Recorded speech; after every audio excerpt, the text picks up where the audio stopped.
Donc, nous devons, frères et sœurs, avoir toujours en esprit que si nous commettons le péché, si nous péchons, nous avons quelqu'un qui est là, que Dieu a envoyé, qui est là pour pardonner nos péchés. Je ne demande pas aux chrétiens d'aller pécher, non. Mais je dis, si il t'arrive un jour de fauter, de commettre un péché devant le Seigneur, ben écoute, il faudrait que tu saches que Jésus est la seule personne qui peut pardonner tes péchés, qui peut purifier tes péchés. Tu dois te repentir. Une fois tu as commis un péché, tu n'es pas là pour garder le péché. On ne garde pas le péché. La Bible dit, tant que je me suis tué, mes os se consumaient au-dedans de moi et ma vigueur n'était que sécheresse, a dit le roi David. Donc nous devons éviter de pécher. Nous devons vivre, n'est-ce pas, dans la sainteté. Parce que Dieu est un saint. Dieu est saint. D'après Lévitique, chapitre 19, la Bible dit, soyez saints car je suis saint. Nous devons ressembler à Dieu. Et s'il s'avère que durant notre marche avec le Seigneur, nous nous trompons, ce qui peut arriver, ben, nous n'avons pas le temps de réfléchir du midi à 14h, il n'y a pas de potion magique, il n'y a pas de philosophie, nous devons tout simplement nous tourner vers le Seigneur, demander à ce qu'il nous pardonne et que nous abandonnons, n'est-ce pas, sincèrement, le péché. Nous pouvons le lire dans 1 Jean, chapitre 3, les 16 premiers versets. Je voudrais aussi dire, frères et sœurs, que nous devons éviter de pécher, parce qu'en péchant, nous attristons le Saint-Esprit. Comme dit le pasteur du Tanda, nous attristons, nous contristons le Saint-Esprit. Le Saint-Esprit, Dieu ne nous l'a pas donné. La Bible dit que Dieu chérit l'esprit qu'il a mis en nous. Dieu ne nous a pas donné le Saint-Esprit afin que nous puissions l'attrister, afin que nous puissions jouer avec lui. En fait, je comprends un peu l'attitude des chrétiens que nous sommes aujourd'hui. Les chrétiens que nous sommes, nous n'avons pas compris non seulement l'importance du Saint-Esprit, mais surtout l'importance de la personne du Saint-Esprit. Le Saint-Esprit n'est pas une chose. Le Saint-Esprit n'est pas une puissance. Le Saint-Esprit n'est pas une colombe. Le Saint-Esprit n'est pas une eau. Le Saint-Esprit n'est pas un feu. Le Saint-Esprit est Dieu. Le Saint-Esprit est Dieu. Au même titre que le Père, au même titre que le Fils. Donc on ne peut pas s'amuser à jouer avec Dieu. Je ne sais pas si vous me comprenez ce matin. Donc nous devons éviter d'attrister le Saint-Esprit. Lorsque tu t'es repenti de tous tes péchés, lorsque tu as abandonné tes péchés, tu dois éviter, n'est-ce pas, d'attrister le Saint-Esprit. Nous devons éviter, frères et sœurs, une fois que nous nous sommes repentis, nous devons éviter de pécher volontairement. Parce qu'en fait, ce que toi tu ne sais pas, ça le diable le sait, mais toi tu ne le sais pas. Ce que tu ne sais pas, c'est que la conviction suscitée dans ton cœur, la conviction du péché suscitée dans ton cœur, lorsque tu viens au Seigneur, ne vient pas de toi, elle vient du Saint-Esprit.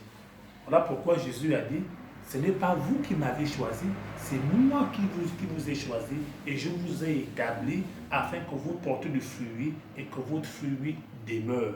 Donc, ne te dis pas que comme tu as le Seigneur, comme tu as la connaissance, comme tu t'es repenti, comme Dieu pardonne les péchés, tu peux te permettre expressement d'aller commettre la fornication, d'aller commettre la diffamation, d'aller commettre l'adultère et de revenir dans le Seigneur. Non, les choses ne se font pas comme ça. Dieu n'a pas prévu que les choses se fassent ainsi.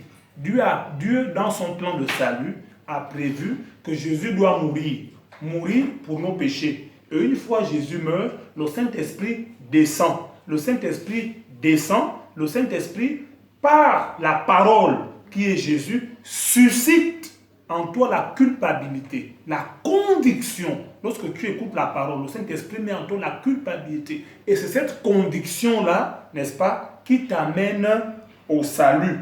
Or, si tu vas pécher de toi-même, voyez, lorsque tu reviendras au Seigneur, tu ne reviendras pas au Seigneur par une conviction du Saint-Esprit. Tu reviendras au Seigneur par sentiment. Je voudrais même dire par motif de conscience. Ah mon Dieu, j'ai commis l'adultère. Oh, Exode chapitre 14, Exode chapitre 20, verset 14 à 15 dit, tu ne commettrais point l'adultère. Ah, je viens de commettre un adultère, mon Dieu. Non, ça ce n'est pas le Saint-Esprit qui te convainc. Ça c'est ta conscience qui te reprend. Et si tu viens à l'église, tu n'es pas, vous voyez, tu viens à l'église, tu vas demander pardon au Seigneur. C'est vrai, mais en fait, c'est des choses qui ne sont pas bien. Il n'est pas bien de pécher volontairement. Parce que lorsque nous péchons volontairement, il y a des conséquences néfastes qui, n'est-ce pas, vont s'abattre dans notre vie. Nous pouvons lire un peu dans le livre dans l'épître, comme disait le pasteur de Gombe, dans l'épître de Paul aux Hébreux, le pasteur de Gombe qui parlait comme ça. Nous lisons un peu dans l'épître aux Hébreux. Alors, vous savez que le pasteur de Gombe était pasteur docteur. Donc, alors, il est dit dans l'Hébreu, Tata de Gombe aimait beaucoup ce livre. Il affectionnait beaucoup le livre de Ruth et le livre de Hébreu. Dans Hébreu, il est dit, au chapitre 6, au verset 4, je lis, « Car il est impossible, écoutez-moi frères et sœurs, car il est impossible que ceux qui ont été une fois éclairés et qui ont goûté le don céleste, qui ont eu part au Saint-Esprit, le don céleste, là c'est Jésus, qui ont eu part au Saint-Esprit, qui ont goûté la bonne parole de Dieu et les puissances du siècle à venir, et qui sont tombés, soient encore renouvelés et amenés à la repentance, puisqu'ils crucifient pour leur part le Fils de Dieu et l'exposent à l'ignominie. Je ne sais pas si vous comprenez, je reprends ce verset, verset 4. Car il est impossible que ceux qui ont été une fois éclairés, qui ont goûté le don céleste, c'est-à-dire Jésus, le don céleste de Jésus, et qui ont eu part au Saint-Esprit, et qui ont goûté la bonne parole de Dieu et les puissances à venir, et qui sont tombés, soient encore renouvelés et amenés à la repentance, puisqu'ils crucifient pour leur part le Fils de Dieu et l'exposent à l'ignominie. C'est cette catégorie de chrétiens, frère Kerry, que nous retrouvons parfois dans les quartiers. Oh, frère Ben Patrick, mais c'est comment je ne te vois pas à l'église. Oh, ce n'est pas toi qui peux m'exhorter, frère Kerry. Hein? Moi, je durais l'église, j'ai fait 20 ans dans le Seigneur. J'ai fait 30 ans dans le Seigneur. J'ai vu tel ou tel pasteur arriver. J'ai vu le pasteur Judoubou avant qu'il démissionne de la banque. J'ai vu ceci ou cela. J'ai vu le pasteur Itanda à la SCG quand il travaillait. J'ai vu le pasteur de Mesure à la SECNA. On a conçu l'église du PK8 devant moi. On a fait ceci ou cela. Mais ce n'est pas ça. La Bible dit vaut mieux la fin d'une chose plutôt que son commencement. Mais ce n'est pas ça. Ce n'est pas ça. Mais pourquoi est-ce que tu n'es pas resté dans le Seigneur? Vous voyez, parce que ce sont des chrétiens qui ont péché volontairement. Et la Bible dit dans ce cas, il est impossible pour ces personnes-là d'être éclairées à nouveau, puisqu'ils crucifient encore pour une deuxième fois le Fils de Dieu et l'exposent à l'ignominie. À l'ignominie. L'ignominie veut dire la honte, la pire des hontes. La pire des hontes. Or, Jésus a été crucifié une seule fois. Hein? C'est une image illustrative qui nous parle un peu du chien. C'est écrit dans les épîtres de Pierre. C'est-à-dire, la Bible dit que ces chrétiens-là peuvent être comparés aux chiens qui repartent vers les vomissures. Vous voyez, le chien va vomir. Vous me passez l'expression, s'il vous plaît. Le chien va vomir. Mais après, le chien va tourner, il ne trouve rien à manger et il revient encore vers cette nourriture-là et il mange. Voilà un peu, c'est l'attitude de ce genre de chrétiens. Et dans Apocalypse 22, verset 15, la Bible les appelle véritablement les chiens. La Bible dit dehors les chiens. Ce sont eux les chiens. Les chiens. Ne donnez pas les choses saintes aux chiens. Cette catégorie de chrétiens, cette immaturité spirituelle, la Bible appelle ça chien. Et c'est regrettable. C'est regrettable parce que nous avons des chrétiens qui, n'est-ce pas, ne connaissent pas ces choses et qui malheureusement se retrouvent dans ce genre de situation. Nous avions eu, j'ai connu dans ma jeunesse, dans le Seigneur, dans mes débuts, lorsque le pasteur du temps nous encadrait au PK7, on a connu un frère qu'on avait trouvé à l'église, mais ce frère-là, jusqu'à ce que nous serons baptisés, jusqu'à ce que nous partions même au PK8, jusqu'à ce que nous partions même du PK8 pour les annexes, pour les autres églises, ce frère, lorsqu'on prêchait tous les samedis au PK8, il se levait toujours pour se repentir.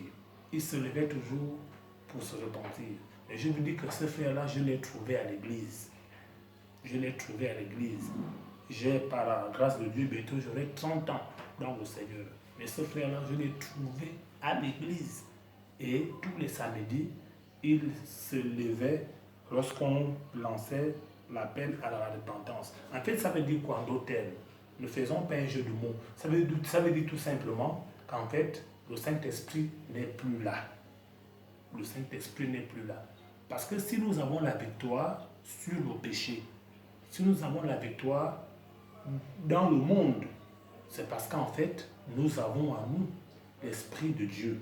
Personne ne peut chasser un démon, personne ne peut avoir une victoire devant une tentation ou une épreuve sans la présence du Saint-Esprit. C'est le Saint-Esprit qui fait tout. Le nom de Jésus, j'ai coutume de le dire, le Jésus est une bénédiction mondiale. Jésus appartient à tout le monde. Mais le Saint-Esprit n'appartient pas à tout le monde. Le Saint-Esprit appartient à l'Église. Le Saint-Esprit est la plus grande bénédiction de l'Église. Et Jésus est la plus grande bénédiction du monde. Donc nous devons éviter, frères, vraiment de pécher volontairement. Et si nous arrive de pécher, nous devons comprendre que Jésus est mort sur la croix pour nous et qu'il est notre sauveur. Ouais, vous voyez, si vous lisez bien l'évangile le livre du prophète Ésaïe, le livre du prophète Ésaïe vous parle bien en profondeur, peut-être un peu mieux que certains évangiles, de la naissance et de la mort du Seigneur Jésus. La Bible dit qu'il n'a pas brisé le roseau cassé, il n'a pas éteint le lumignon qui fume. Si tu confesses réellement tes fautes, en te repentant et en te mettant par la foi, en te remettant par la foi au Seigneur Jésus-Christ, tu verras comment Dieu va te relever. Tu verras comment Dieu va te soutenir. Tu verras comment Dieu va faire le travail dans ta vie. Donc, ne reste pas confiné dans ton coin. Quelqu'un te zoitable. Je ne sais pas les moments par lesquels tu passes. Je ne sais pas la difficulté par laquelle tu passes. Je ne sais pas ce qui ne va pas dans ta vie au moment où je te parle. Mais le Seigneur te dit que si tu es tombé, si tu t'es trompé, reviens à lui. Il n'a pas brisé le roseau cassé, il n'a pas éteint le lumignon qui fume. Je voudrais lire avec vous, pour terminer, dans le livre de Michée, l'Ancien Testament, le prophète Michée. Michée dit ceci, permettez-moi, le livre de Michée,